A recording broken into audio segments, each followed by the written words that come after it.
So what about that one, that cancer of an article? Not the article, the responses were cancer, right? That Police One article that was posted up. And again, you can mention where the genesis of that article came from. I'm not going to steal your thunder on that one, but one of the responses when they posted that, I think it was on Facebook, was if you need a red dot to see, you should stop being a cop, right? So go into the genesis of that article, and then respond to what you think about that guy's response. We're opening it up, man. We're opening it up. So, I mean, we talk about information, where information and things come from. That was an article that was written with considerations post ILETA conference, the International Law Enforcement Educators Training Association conference, that had an article about considerations for red dot pistols post that conference. I presented at that conference on red dot pistols for duty, and was the only presenter on red dot pistols for duty. I don't think you would know that from reading the article. That's what I'll say. Bro, if you read the article, it would have seemed that if that was that person's only experience, was that like a 5-year conference? Because my man knew everything about everything. So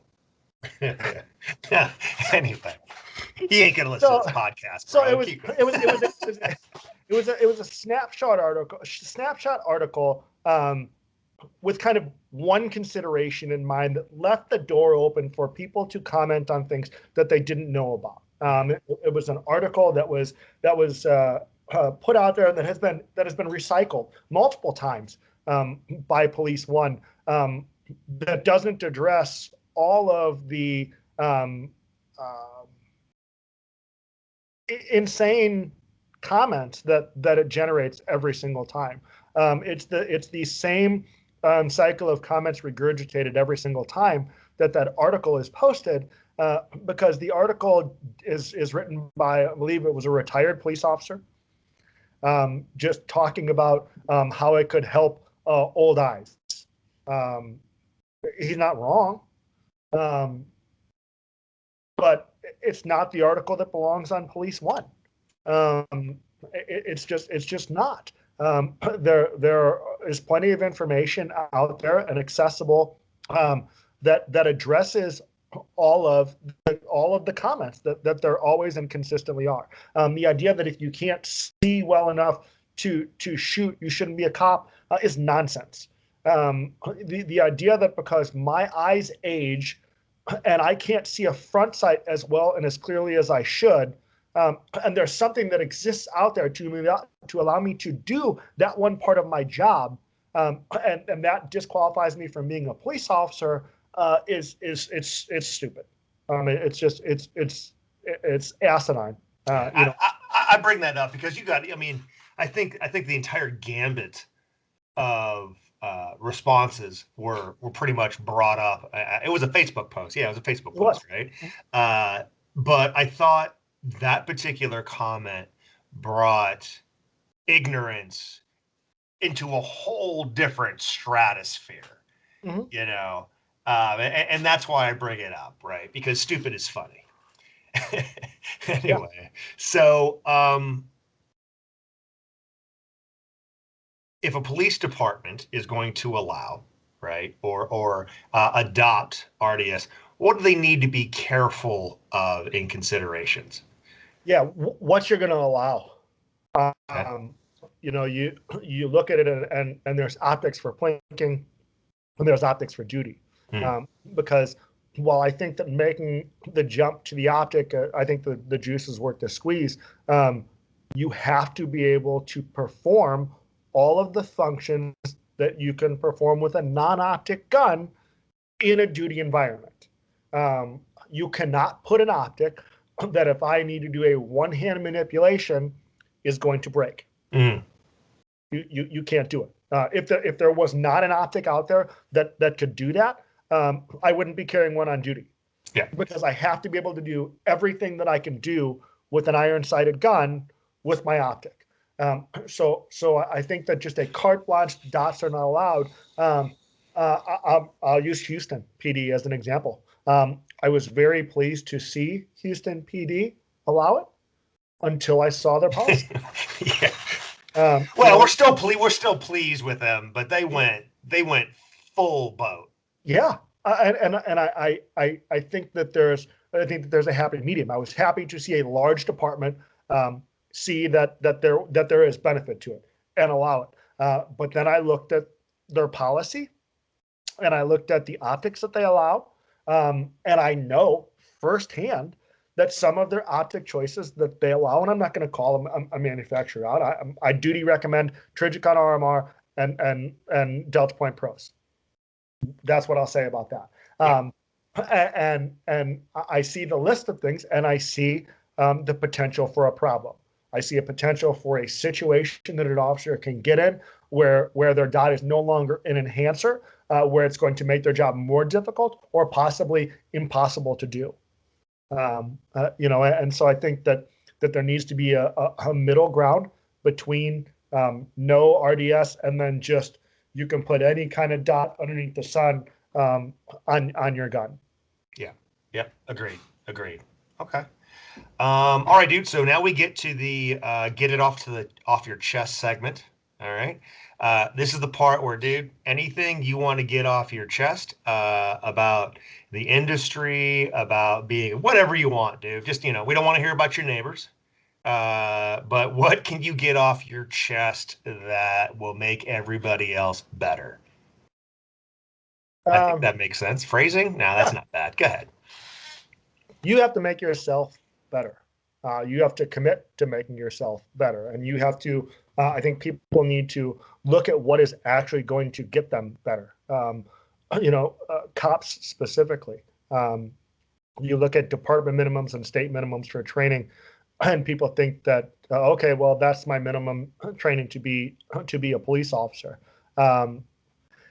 Okay, while that makes you able to be a certified state police officer, does it really make you a good police officer? Does it make you a good person who's willing to go out and be able to do things and save your own life? You have to be your own first responder. If you don't take that seriously, then I don't know what to tell you. To me, I'm all about making training accessible to people. The training environment accessible and making the average everyday person realize that they need some sort of training. At the very least, you need some sort of medical training to know how to save your life or the life of somebody else, whether it's from a home accident or something related to violence. You have to know what to do. Recently, with the Parkland incident, with the reminder that the police have no duty to go out and get themselves Yeah, killed. the court just confirmed that. Huh. Again. That's not new. Nope. Am I going to go out and put my life ahead of in front of yours? Yeah, absolutely. I'm going to do that. But at the same time, while I'm out at the mall with my family, I'm also going to put my life in front of my family's. And I think that it's incumbent on every single person to realize that they have that responsibility as a human being. One of the things is that, I think that there needs to be this idea in the training industry that this isn't, tactical fantasy band camp, that it's life camp. Everything that we do, everything that we go out and train for should be to prepare ourselves for something that could possibly happen in our life. Mm-hmm. People just need to realize that. They need to put that at the forefront of their mind. What I say all the time is that it's not paranoia, it's preparation. Preparation mitigates paranoia. Mm. When I go to the mall, I put my Riker ankle med rig on and I carry a reload. It doesn't make me paranoid. It makes me prepared.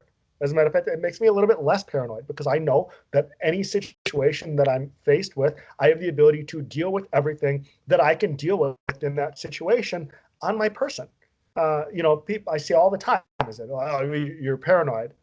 No, man, I'm prepared. I don't have to worry if something breaks out in the middle of Woodfield Mall while I'm Christmas shopping, that if something happens to me or my family, I'm not going to be able to deal with that. I have that extra level of comfort. And I think people need to realize that. I think that people need to have a level of preparation in their life, so that they know how to deal with things that they'll be faced with. Outstanding, outstanding. So where can they find you, Jim? Facebook, Instagram, Tactically Sound. Tacticallysound.org is my website that basically just links back to my social media. I just signed on as the medical instructor at Maxon Shooting Sports in Des Plaines. So I'll be hosting classes regularly there, emergency trauma care classes for TECC. And I'll also be hosting just at other various locations that want to bring me in. For any officers or agencies that would like assistance in RDS, just hit me up on Tactically Sound, and I'll get you guys everything that you could possibly need and help you throughout that entire process. Outstanding. Thanks for taking the time. If anybody wants to see me and Jim together for the Jim and Jedi show, next time we're teaching together is OTOA. Uh, confirmed O2A. Yep. Confirm OTOA. Maybe some other times between that. We'll figure it out.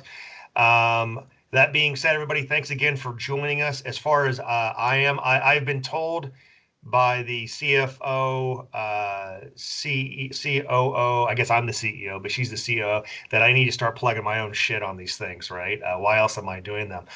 So guys, upcoming classes, January 12th, 13th, I'll be in the Tifton, Georgian area for a 2-day RDS. Then in February, I'll be at the Alpha Range in McHenry, Illinois, Chicagoland, for the inaugural Modern Samurai Project, the Path to Performance 3-day course.